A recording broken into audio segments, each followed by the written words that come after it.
Well, this morning, new warnings about China and birthright citizenship, concerns that Beijing is exploiting the U.S. law by sending Chinese elites here to have children who could later return as American citizens.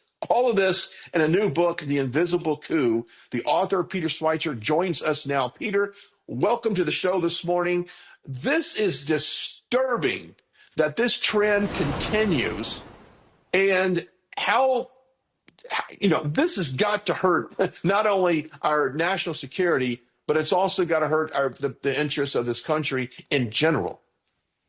Yeah, exactly right. Good morning.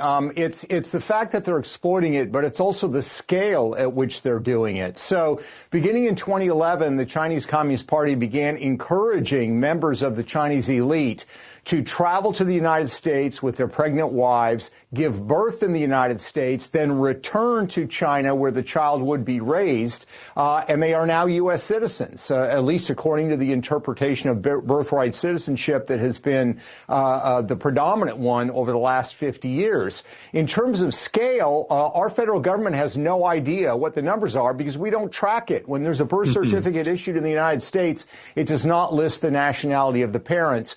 But the Chinese government and Chinese research firms have looked at this, and the numbers are eye-popping. They say over the last 13 years, every single year, roughly 100,000 Chinese babies have been born in the United States, are being raised in China. You do the math, that's more than 1 million quote-unquote U.S. citizens that are being raised in China. And when they turn 18, they're going to be able to vote, donate to political campaigns. They're going to be able to apply for sensitive government jobs, et cetera. So it's a massive national security breach.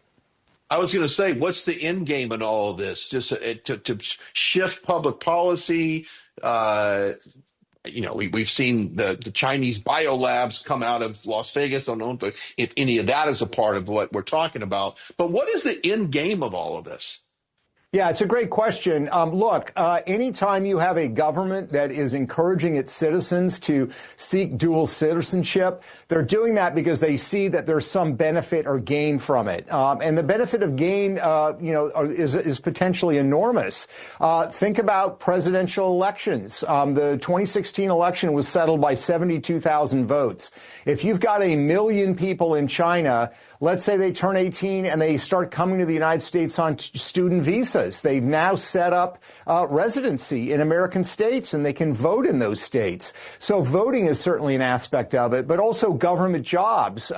You can't, as a foreign national, apply for a sensitive government job. You certainly can as a U.S. citizen. So it's hard to know all the different ways in which this could be exploited. But the fact is the Chinese government has encouraged it. It's happening on a massive scale, and it really allows them to basically get the camel's nose under the tent, and they can do all sorts of damage once they're here. Because remember, these are quote-unquote American citizens who are growing up in communist China.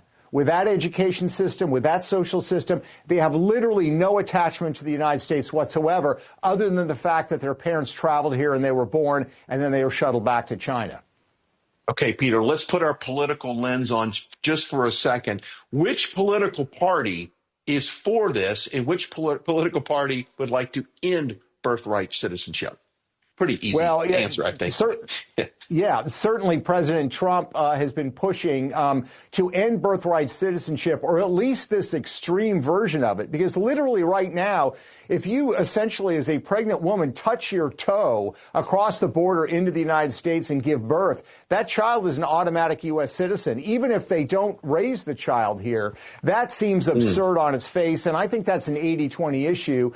Democrats thus far have been resistant to changing birthright citizenship, and I think they've done a political calculation that by and large, foreign nationals, when they first have the opportunity to vote, they vote roughly 85% for Democrats. Now, over time, that may even out, but that takes 20 to 30 years. So that's a huge electoral advantage for Democrats as it relates to birthright citizenship.